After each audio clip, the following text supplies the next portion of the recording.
দরদই তো দেখতে আসলাম। দরদ তো ভাল লাগছে। দরদে একদম দরদে ভরা আরকি। আর সাকিব ভাইয়ের অ্যাক্টিং খুব ভাল লাগছে। এটারই বলতে চাই যে ঈদের যে ফেস্টিভ্যাল টাইম আর নরমাল টাইমের সাথে কিন্তু সেল কম্পেয়ার করলে হবে না। তারপরেও দেশ এখন একটা গঠনমূলক জায়গায় আছে। মানুষদের মধ্যে একটা অস্থিরতা কাজ করতেছে। এই অবস্থাতেও ছবিটা এত বড় একটা আমি বলব যে সেল দিয়েছে, সেটা নিয়ে আমি প্রচন্ড খুশি। বাংলাদেশ হ্যাঁ বন্ধুগণ, তোমরা সবাই কেমন আছো? আজ তোমার নতুন একটা নিউজ হাজির হয়েছি। সেটা হচ্ছে শাকিব খানের দরদ মুভিটি নিয়ে। বর্তমান সময়ে কিন্তু শাকিব খানের দরদ মুভিটাকে নিয়ে কিন্তু অনেক আলোচনা হচ্ছে এবং অনেকে কিন্তু সমালোচনা করতেছে। তো এই বিষয়টি নিয়ে আসলে কেমন চলতেছে এই শাকিব খানের দরদ মুভিটি, সে বিষয়টি নিয়ে অনন্য মামুন তিনি কিছু কথা বলেছেন আসলে। দরদই তো দেখতে আসলাম। দরদ তো ভাল লাগছে। দরদে একদম দরদে ভরা আরকি। আর সাকিব ভাইয়ের অ্যাক্টিং খুব ভাল লাগছে। অনেক ম্যাচিউরড অ্যাক্টিং। আমি এতটা এক্সপেক্ট করি নাই যে এত সুন্দর অ্যাক্টিং করবেন উনি। আমি দরদের আগে ওনার ছবি দেখছি হচ্ছে তুফান। এটা মাপকাঠি করাটা একটু ডিফিকাল্ট। তবে দরদে অ্যাক্টিংয়ের জায়গাটা অনেক বেটার ছিল ইন এ সেন্স যে এটা তো ডুয়েল পার্সোনালিটি ক্যারেক্টার। সো ওই চেঞ্জগুলো আমার কাছে খুব ভালো লাগছে। দেখেন এটার তো বিনোদনের জন্য আসছি। সো আমি ক্রিটিক হিসাবে সিনেমা দেখি নাই যে কোনটা ভাল লাগছে কোনটা খারাপ লাগছে, ওইটা আমি ওইভাবে দেখি নাই। আমার কাছে পুরোটাই ভাল লাগছে, কারণ আমি ওই ক্রিটিসিজমের জায়গা থেকে দেখি নাই। একদমই ওই রকম কোনো পরিকল্পনা থেকে না। মামুন ভাই আমার খুব কাছের ভাই, বন্ধু। ওই জায়গা থেকে আমার মানে আমি শুধু এইটা না, মামুন ভাইয়ের জন্য না, এমনিও তো আমার যতটুকু কন্ট্রিবিউশন দরকার আমি সেটা তো করি। তো মামুন ভাইয়ের ক্ষেত্রে হয়তো একটু বেশি, কারণ হচ্ছে যে আমার ছবি চক্কর আসতেছে, নেক্সট কোনো একটা ফেস্টিভ্যালে আসবে। তো এইটার ডিস্ট্রিবিউটর মামুন ভাই। সো তার সাথে আমার সম্পর্কটা অনেক এই ব্যবসায়িক কাজেই হয়তো একটু বেশি ডিপ। এইটা একটা ভালো প্রশ্ন করছেন যে কেন ফেস্টিভ্যাল ছাড়া রিলিজ দিতে চায় না, এবং মামুন ভাই সেই চ্যালেঞ্জটা নিছেন এবং আমার মনে হয় যে গত ৩-৪ দিনে এটা সে সাকসেস সেইটা। এখন কেন দিতে চায় না সেটা আমি জানি না। যেমন আমার প্ল্যান আমারটা আমি বলতে পারি যে আমি একটা ফেস্টিভ্যালে দিব। মামুন ভাই যেরকম করছে না, সে চ্যালেঞ্জটা নিচ্ছে যে না আমি ফেস্টিভ্যাল ছাড়াই করব। এইটা ওনার প্ল্যানিং আসলে। এইটা এটা ডেফিনেশনটা আসলে আমার কাছে জানা নাই যে এটা কীভাবে করবো। সাকিব খান আছে মানে হতেছে যে ডেফিনেটলি এটা সে তো একজন প্রুভ করা একজন অভিনেতা না, সে মেগাস্টার বাংলাদেশের। তো ডেফিনেটলি সেখানে যে ইনভেস্টমেন্ট হবে সেটার একটা ভালো রিটার্ন আসবে, এটাই তো স্বাভাবিক। অ্যাকচুয়ালি সারা তো অবশ্যই খুব ভালো পাচ্ছি। আর 2 দিন 3 দিন 4 দিনে তো আসলে একটা কম্পেয়ার করে ফেলা যায় না। আপনারা দেখছেন সব শোগুলো হাউসফুল হচ্ছে, তো আশা করি সামনেও হাউসফুল হবে। না, আমি আগে দেখিনি, আমি ফার্স্ট টাইম দেখছি।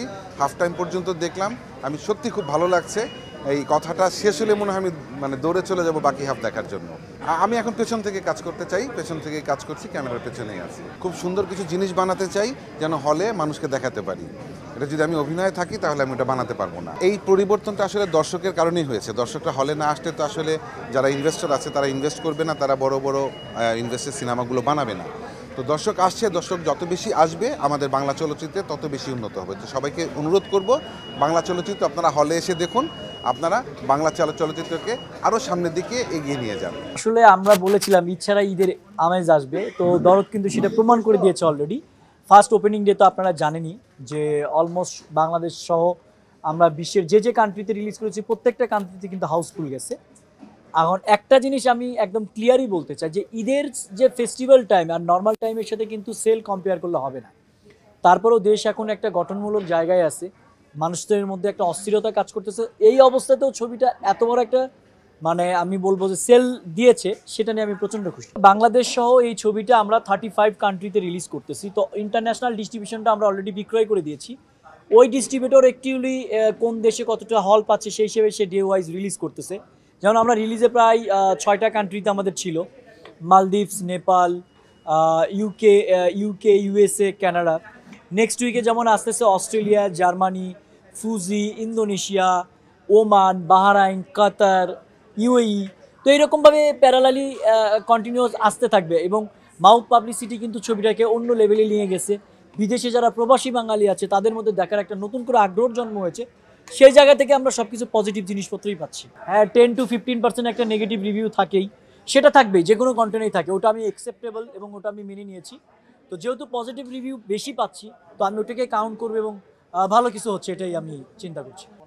দেখেন, আপাতত কোনো সম্ভাবনা নেই, কারণ আপনারা জানেন যে এখন একটু সবাই মানে রাজনৈতিক অস্থিরতার কারণে অনেক সিকিউরিটি ক্লিয়ারেন্সের ব্যাপার আছে, সেটা আমরা করতে পারছি না, শোনা আসছে না। কিন্তু আমাদের মেগা স্টার শাকিব খান কিন্তু মিডিয়ার লোকজনকে নিয়ে একটা প্রোগ্রাম করছে, এটা সারপ্রাইজ আমি রেখে দিচ্ছি, হয়তো বা 1-2 দিনের মধ্যেই আপনারা সেটা জানবেন এবং আপনারা ইনভাইট পেয়ে যাবেন। তো বন্ধুগণ আমরা সেই ভিডিওটা দেখলাম, যেখানে দেখা যাচ্ছে এই মুভিটা আসলে কেমন যাচ্ছে, দরদ মুভিটি দর্শক তারা কিভাবে নিতেছে এই মুভিটা, আসলে নেগেটিভ নিতেছে নাকি পজিটিভ। তো সে বিষয়টা কিন্তু আমার কিন্তু পরিষ্কার করে জানিয়ে দিতেছে আসলে প্রতিটা মুভির ক্ষেত্রে কিন্তু পজিটিভ এবং নেগেটিভ রিভিউ থাকবেই। তো এই মুভিটাকে আসলে 90% নাকি পজিটিভ রিভিউ আসতেছে এবং 10% নেগেটিভ আসবেই। এই সব মুভির ক্ষেত্রে নাকি এইসব ঘটনা ঘটে আসে। তো যারা যারা এই মুভিটি দেখছে অবশ্যই কমেন্ট করে জানাবে আসে তোমাদের কাছে কেমন লাগছে মুভিটি। তো আজকে নিশ্চয়ই দেখাবো না কোনো নিউজে।